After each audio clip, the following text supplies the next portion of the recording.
کچھ لوگ سمجھتے ہیں کہ یہ بے پردگی یہ ترقی ہے، یہ ماڈرنزم ہے۔ ایسا نہیں ہے، یہ جہالت تھی۔ کعبۃ اللہ کا طواف برہنہ کیا جاتا تھا، تو برہنگی یہ جدت نہیں ہے، یہ قدامت ہے، یہ ترقی نہیں ہے، یہ جہالت ہے۔ اس سے اسلام نے نکالا ہے اور پردے کی طرف اسلام انسانیت کو لے کر کے آیا ہے۔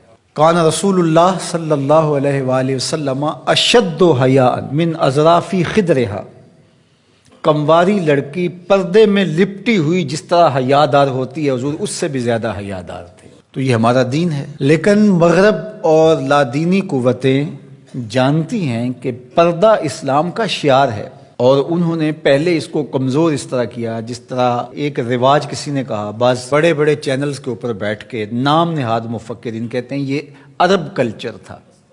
عرب کلچر تو برہنگی تھا، عرب کلچر تو برہنہ طواف کرنے کا تھا، گھروں پہ جھنڈے بدکار خواتین کے چھتوں کے اوپر عرب میں لگتے تھے۔ تو یہ پردے کا تصور کلچر نہیں ہے، بلکہ یہ سنت زہرا سلام اللہ علیہا۔ اللہ کے محبوب نے فرمایا ہر دین کی کوئی الگ شناخت ہوتی ہے، الگ پہچان ہوتی ہے، ہر دین کا ایک الگ نشان ہوتا ہے۔ تو اسلام کی وہ خاص چیز، وہ خاص نشان، خاص پہچان پردہ ہے، حیا ہے، اور اگر حیا چلا جائے تو پھر دین بھی چلا جاتا ہے۔ ایک روایت میں فرمایا حیا اور ایمان دو آپس میں جڑی ہوئی چیزیں ہیں، ان میں سے ایک چلا جائے گا پیچھے پیچھے دوسری شے بھی چلی جائے گی۔ تو لادینی قوتیں اس بات کو جانتی ہیں کہ اگر حیا چھین لیں گے تو ایمان اس کے پیچھے پیچھے اس راستے سے جو حیا کے چھننے سے بنے گا، تو انہی قدموں پہ ایمان بھی رخصت ہوتا چلا جائے گا۔ تو لہٰذا ان کو یہ کہو کہ تم ترک ایمان کرو تو یہ تو کبھی راضی نہیں ہوں گے، تو اس لیے انہیں پردے کا ترک کروایا جائے، انہیں حیا کے جوہر سے محروم کیا جائے تاکہ یہ ایمان کے جوہر سے بھی محروم ہو جائیں۔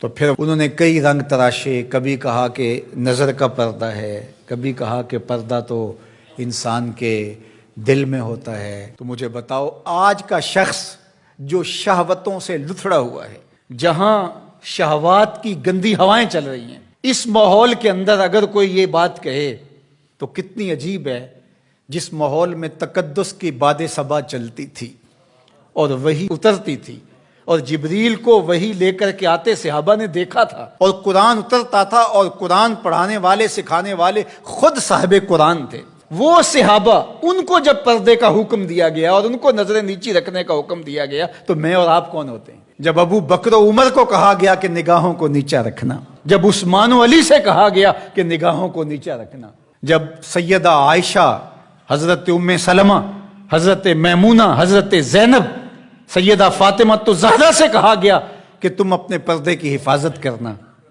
تو مجھے بتائیے اس تقدس ماحول کے اندر بھی جب پردہ کرنے کے لیے مومنوں کی ماؤں کو حکم دیا گیا، اور ابو بکر و عمر، عثمان و علی، عشرہ مبشرہ جن کی جنت کی ضمانت بھی رسول اللہ نے دی ہے، تو جب ان کو بھی کہا گیا کہ نگاہوں کو نیچا رکھنا، تو میں اور آپ کس شمار میں ہیں؟ تو یہ ایک نفس کی کہانی ہے جو ہم گھڑ کے بیٹھ گئے، کہا کوئی بات نہیں جی، پردہ تو دل کا ہوتا ہے۔ بحالت مجبوری خواتین کو گھر سے نکلنا پڑتا ہے، لیکن اس میں بھی اس کو تاکید کی گئی کہ تیرا پردہ کسی صورت کے اندر بھی ختم نہیں ہونا چاہیے۔ میں خراج پیش کرنا چاہتا تھا یہاں ہماری ہمسائیگی کے اندر اس خاتون کو جس نے اللہ اکبر کا نعرہ لگا کر کے بتلایا کہ یہ امت ابھی بھانج نہیں ہوئی، اس امت میں آج بھی بیٹیاں موجود ہیں جو اپنی آبرو پر پہرا دے سکتی ہیں، اور یہ حالات بتاتے ہیں کہ یہ امت مرنے کے لیے نہیں، قیامت تک قائم رہنے کے لیے پیدا ہوئی ہے انشاءاللہ۔ اس دبی ہوئی راکھ میں چنگاریاں موجود ہیں جو وقت آیا تو شعلہ جوالہ بھی بن جائیں گے انشاءاللہ العزیز۔ اقبال نے ایک بات کہی تھی، اگر پندے ز درویش پذیری، ہزار امت بمیرت تو نہ میری، بطول باش و پنہاں شو ازیں اثر کہ در آغوش شبیر بگیری۔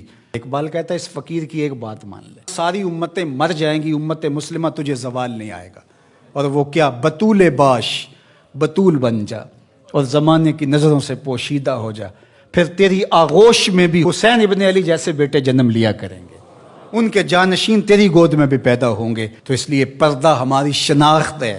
آج جو کہتی ہیں جناب پردہ پردہ، یہ کیا ہے؟ یہ تو کٹھ ملا کی اصطلاح ہے، کچھ بولتی ہے جناب یہ دقیانوسیت ہے، کوئی کہتی ہے یہ زمانہ قدیم کی کہانیاں ہیں۔ جب قبر میں اتریں گے تو اس وقت مرد کے لیے 3 چادریں، عورت کے لیے اسلام نے پھر بھی 5 چادریں رکھی ہیں اس وقت.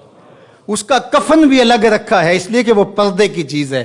تو کیا کوئی عورت کہتی ہے کہ مجھے اسکرٹ میں دفن کر دیا جائے، میں بے پردہ قبر میں جانا چاہتی ہوں؟ اس وقت تو سب کہتے ہیں تنیاں بھی باندھ دی جائیں، اس وقت محارم قریب آ جائیں جو لحاظ میں اتاریں. تو اگر زندگی کے بعد بھی پردے میں لپٹ کے جانا ہے تو ساری زندگی سیدہ فاطمہ کی غلامی میں بسر کر دیے جائیں، ان کی کنیز بن کے زندگی گزاریں.